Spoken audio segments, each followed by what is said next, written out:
Hey, before I start the video, I just really want to thank you for the amount of support I've been getting on my last video. This is crazy.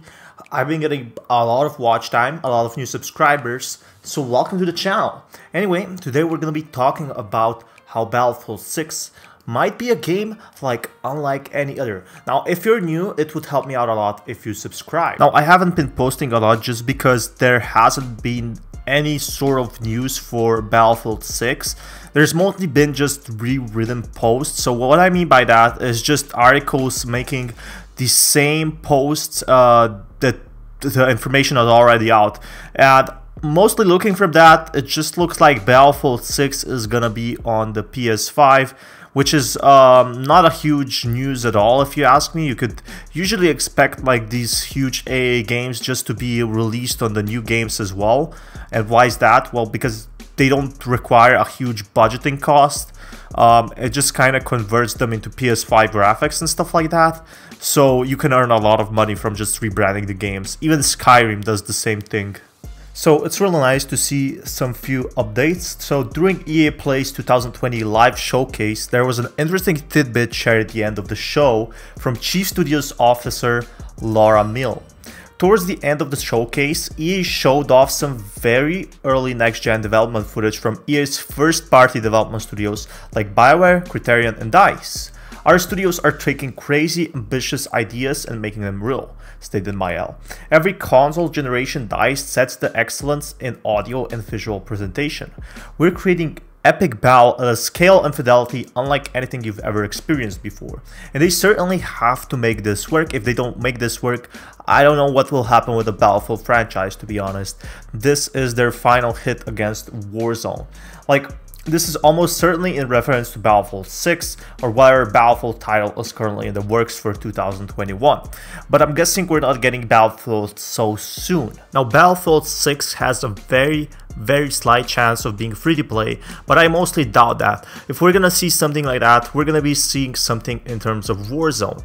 So, an example, it might have a free Battle Royale because it can support up to 128 players now due to the new PS5, and this can attract new PS5 and Xbox One Series X, basically, or Xbox Series X players to actually visit the game and then buying the campaign mode and multiplayer mode. It can work in the same way as Warzone, just on a different scale. Battlefield 6 is nothing unlike Warzone. Warzone is more fast-paced, while I believe Battlefield 6 will be more like Battlefield 3 or 4, which I mentioned in my multiple videos. And it's no doubt that they're trying to recreate something with much updated graphics, ray tracing, new vehicles. New vehicles is gonna be probably huge, and evolution, and also combining all the good things Battlefield 5 had into Battlefield 6. Now, what I would appreciate is also some anti-cheat. As you guys have noticed, I've been talking a lot about Battlefield 6's new anti-cheat. It has to be strong. Like Battlefield 1 and Battlefield 5 have no anti-cheat, and it kind of took a toll on them. It kind of hit them back. But that being said, taking the prototype gameplay at face value, it's clear that EA is interfering with these new improvements in player density, fidelity, and destruction refinements will be Battlefield's key factors of success for next gen. So, the new consoles can support more and more destruction, and I definitely see we're gonna see more of Battlefield 6 destruction actually being core. Now imagine taking down a whole apartment. That would be amazing. You can be moving an apartment and you could take down the actual apartment, or I don't know, another building. You couldn't do that in Battlefield 5. The Cry engine wasn't updated enough, or the destruction just wasn't supported for PS3 and PS4. But hey, maybe on the newest consoles this is definitely possible. It's certainly not a bad thing, as having large-scale battlefields that evoke a simulation of war is exactly what Battlefield has done best in the past. The only major problem is that Battlefield 6 we'll need to make sure these are new additions and not just window dressing. So what I mean by that is, well, mostly they will have to still provide something new in the new Battlefield 6 game. Like, it's taking them such a long time to actually release Battlefield 6 because they don't want to make the same mistake they made with a Battlefield 5. I'm pretty sure Battlefield 5 actually lost them a lot of money, but that's because they were trying to change how the core principle of Battlefield games worked.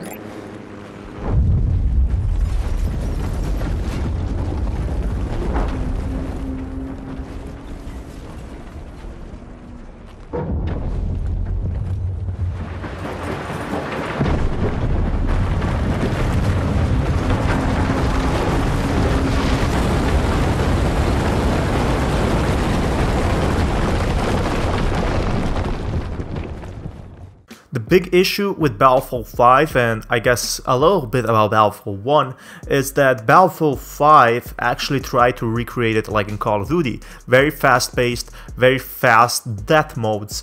I don't think that is something Battlefield actually needs or the community wants, because if you wanted to do that, you would just launch Call of Duty World at War or Call of Duty World War II.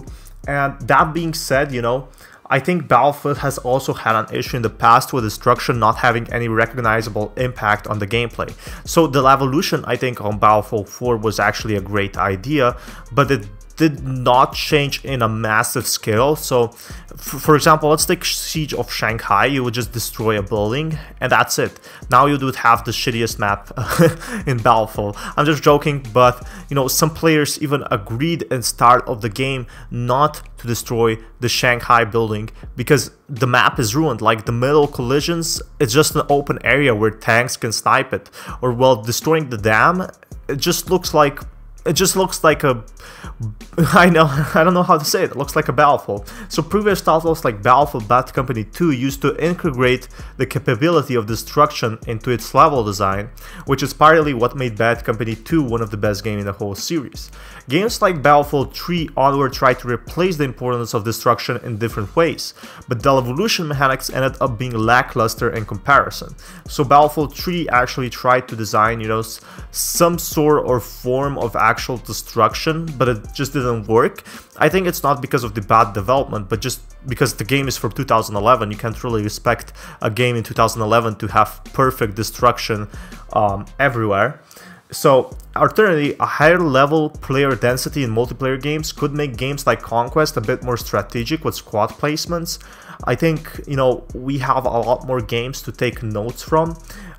Any capability to add more players on screen or in the lobby is perfect for Battlefield, which thrives on simulating large-scale warfare. So what this means basically is more and more players will make a huge addition to the war we're seeing. It actually makes it like a huge Battlefield, like a huge war, and that's exactly what I want to see in the new Battlefield. That's what actually made Warzone such a high chaos. So many players, 150 players in a lobby, and a huge map made it look like a war zone. Wherever you went, wherever you looked, there were shooting everywhere. You know, you tried to go into a house to hide out with your squad, you know, there were players left and right, cars, you know, you couldn't decide where to go, and that's what made the game really good.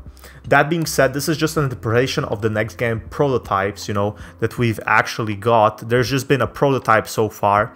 I think, well, basically Battlefield 6 is in a very early access. What I mean by that, it hasn't really released yet, so it hasn't even got any of the core functions.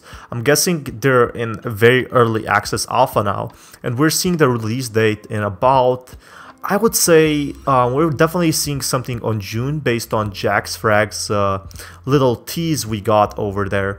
We're gonna see something pretty soon on the June or maybe even April, but it might be until November that we actually get cool stuff. And now there's two things. One is the quarantine, right? So when you're making video games, you have to work as a team, but you can't actually do that when you're not connected as a team, so it's gonna take some more time. And the quarantine is probably gonna end in, well, at least expected to end in the summer of 2021. So I'm definitely guessing if people can actually go and visit like GameStop or any other gaming stores, because imagine people actually still buy offline games for PS5 as they prefer discs. They will probably make more sales out of that and make the Battlefield 6 more profitable. And the third thing is, if they release Battlefield 6 in 2021, in late 2021 that is, they can actually make more improvements on the game. You know, they can focus more things, they can add a few more things to make the game good, and actually people will take the notice of that, and it can fight against Warzone. Now Warzone is just starting out. Seeing how much this game Warzone took over the world, Battlefield has a lot to improve, but I definitely think Battlefield 6 could potentially be free to play, and we're gonna see a most developed game that it's gonna be in years for a Battlefield franchise. This is gonna be like massive battles, Battlefield 4 combat, you know, everything that Battlefield franchises actually had, it's gonna be in the game. The good things, not the bad things. The bad things probably have to be removed. I don't think we're gonna see something like Firestorm ever again. That has been completely abandoned. I guess like DICE is now working on this, and it can actually make a huge difference on what they do for a Battlefield franchise. So this can be a hit or miss. If it's a miss, I actually don't know what the other Battlefield game will be, except if they're gonna make some smaller Battlefield games, because the community is really expecting this one with really high standards and this one to be a hit. I guess I could say that a lot of these games are actually, well, getting very competitive. Games like Warzone, Valorant, you know, Fortnite, all of these games have to compete with Battlefield 6, or vice versa actually. Battlefield 6 has to compete with them because they already have an established market. Well, good games definitely take time. If we know, you know, Rainbow Six Siege also took a lot of time. Fortnite took a lot of time. All the good games so far have had continuous support. I guess this could be just a game that, you know, Battlefield 6 might just be updated for the next 2 years after it's released, or it could be continuously improved and actually be made out of esports, which is a smaller chance. I think it would be a smart idea to do that. If it would be just called Battlefield, you know, it would, or Battlefield, people will call it Battlefield 2021, that could make a huge hit for it. There's a lot of possibilities you can go for this. Battlefield is still a business in the end. It's still something that we don't have a lot of info on, other than potential release date, which is, I guess, July to November, which is, I don't know, it's not that much. It's 8 months, and you can do a lot of 8 months. We're getting, you know, still Battlefield 5 content, but the whole team is focused on Battlefield 6 now. It's definitely important to note that Battlefield 6 has a lot of potential for the time it has. I'm guessing we're going to be seeing more of Battlefield 6 content. Be sure to subscribe, it would help me out a lot. And anyway, this is Fatman, sign out. Peace guys.